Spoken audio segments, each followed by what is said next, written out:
आप सभी दर्शकों को बहुत बहुत नमस्कार। मेरा नाम है मुकेश माही। हिसार एयरपोर्ट पर मौजूद हैं और मुख्यमंत्री नायब सैनी जो है वो दूसरे चरण की जो भी विकास परियोजनाएं हैं उनके उद्घाटन के लिए यहाँ पहुंचे और काफी एक जो कहें कि लगभग 300 करोड़ से ज्यादा के जो विकास के जो कार्य है उनका यहाँ पे इनॉग्रेशन किया गया और ये भी दावे किए जा रहे हैं कि कुछ ही समय में, कुछ ही दिनों के बाद जो है वो यहाँ से फ्लाइट भी उड़ना शुरू हो सकती है। मुख्यमंत्री ने क्या कहा, इस आज के इस कार्यक्रम की जो भी डिटेल्स है मुख्यमंत्री के मुंह से सुनते हैं। आइए पूरी वीडियो के साथ बने रहें। और उसके लिए आज जो 9 परियोजनाओं का उद्घाटन हुआ है, आज सिविल एरोड्रम में ईंधन कक्ष का उद्घाटन, जिसकी लागत 58 लाख रुपए से वो बनकर के तैयार हुआ है। टर्मिनल भवन का विस्तार, जिसका उद्घाटन किया है, 1 करोड़ रुपए की लागत से वो बनकर के तैयार हुआ है। तीसरा, एटीसी हवाई यातायात नियंत्रक, उसके भवन का उद्घाटन हुआ है, जिसके ऊपर 1 करोड़ 25 लाख रुपए की लागत वो लगी है।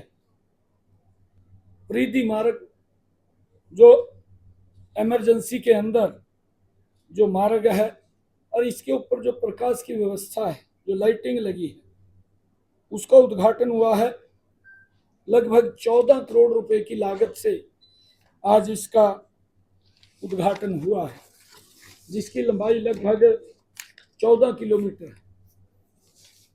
5वां हमारा जो रनवे है, जो टैक्सी वे है, उसके विस्तार का भी चरण का आज उद्घाटन हुआ है, जिसकी लागत लगभग 285 करोड़ रुपए है और 3000 मीटर का ये रनवे और टैक्सी वे ये बनकर के तैयार हुआ है, जिसका आज उद्घाटन किया है। और हमारे मंत्री महोदय का जो कार्यालय है, उसका भी आज उद्घाटन हुआ है। उसके ऊपर 95 लाख रुपए की लागत से वो बनकर के तैयार हुआ है। एक यहीं एयरपोर्ट के अंदर बिजली को लेकर के 33 केवी का जो सब स्टेशन है, उसका भी उद्घाटन हुआ है, जिसकी लागत 12 करोड़ रुपए की वो आई है। हैंगर बना है, जिसकी लागत 12 करोड़ रुपए की आई है। और एक हैंगर एपग्रेन वो बना है, जिसकी लागत 12 करोड़ रुपए आई है। लगभग ये 9 इस प्रकार के उद्घाटन के कार्यक्रम, उस गति को आगे बढ़ाने का जो निरंतर ये दूसरे चरण का कार्यक्रम शुरू हुआ था, इसके अंदर बड़ी गति पिछले लगभग जब से ये महाराजा अग्रसेन एयरपोर्ट के ऊपर काम चालू हुआ है, लगातार ये गति बन रही है। और शीघ्र ही यहाँ से बड़ा टर्मिनल भी बनेगा, जिसका अभी आपके सामने इस प्रोजेक्ट का अनावरण भी किया गया है, आपको बताया गया है। ये तीसरे चरण के अंदर ये बन करके तैयार हो जाएगा। परंतु इस बीच में हमारी फ्लाइंग यहाँ से चाहे हिसार से चंडीगढ़ जाना है, हिसार से जम्मू जाना है, हिसार से अहमदाबाद जाना है, हिसार से अयोध्या जाना है, या हिसार से दिल्ली जाना है, यहाँ पर फ्लाइंग शुरू हो जाएगी। और ये हिसार के इस क्षेत्र के विकास में एक मील का पत्थर साबित होगा। इसके साथ साथ एक बड़ी इंडस्ट्री वो हब भी बनेगा, जहां पर बड़ा एयरपोर्ट, मुझे इस बात की खुशी है, महाराजा अग्रसेन ये एयरपोर्ट आज हिसार ये दुनिया के साथ कनेक्ट हो जाएगा। ये हमारे हिसार के लिए विकास के अंदर एक विकास में ये मील का पत्थर साबित होगा। और मैं ये बधाई भी हरियाणा प्रदेश वासियों को देना चाहता हूं, क्योंकि ये कृषि प्रधान हमारा हरियाणा प्रदेश है। इंडिपेंडेंट हरियाणा को एक अलग से एयरपोर्ट मिलना, ये भी हमारे लिए बड़ी एक गर्व की बात है, हरियाणा वासियों के लिए खुशी की बात है। आज कई कार्यक्रमों का आज जो कार्य बन करके तैयार हुए हैं उनका उद्घाटन हुआ है। जैसा मैंने कहा है कि ये लगभग 339 करोड़ रुपए के हमारे महाराजा अग्रसेन एयरपोर्ट में जो काम बन करके तैयार हुए थे, ये दूसरे चरण के अंदर आज उनके उद्घाटन हुए हैं।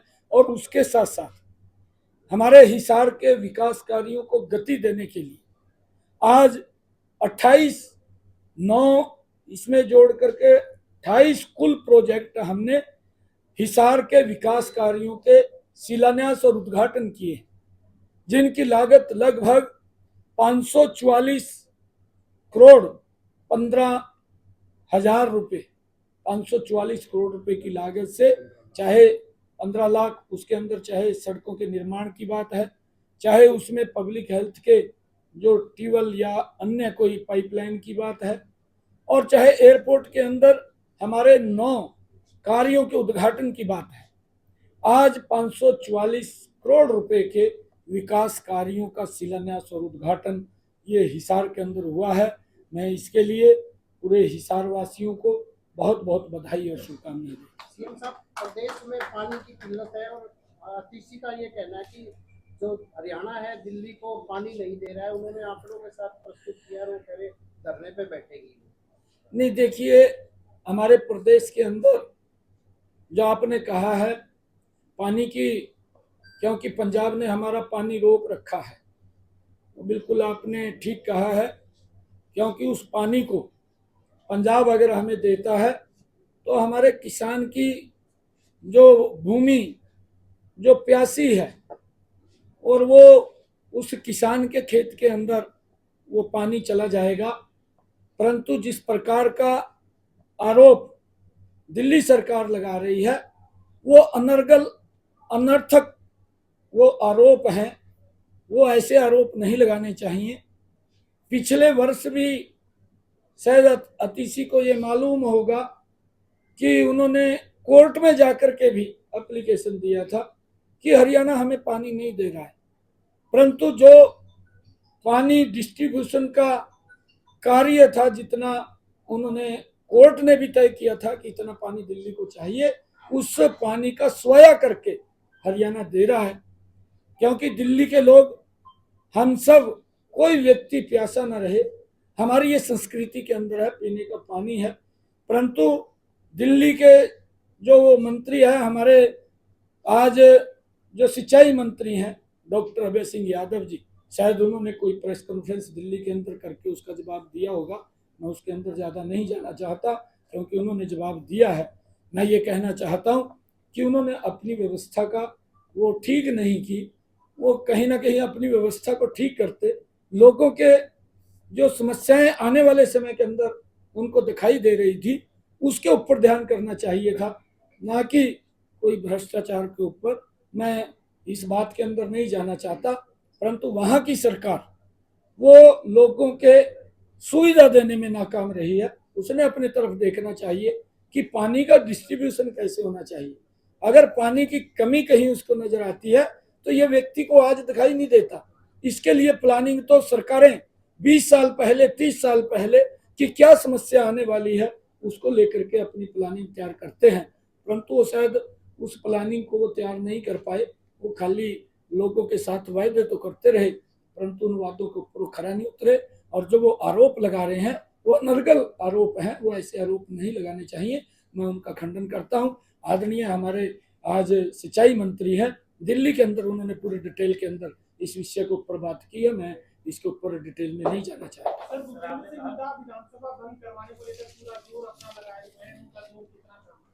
देखिए, क्योंकि ये लोग झूठ का सहारा लेकर के लोगों को बरगलाने का काम करते हैं।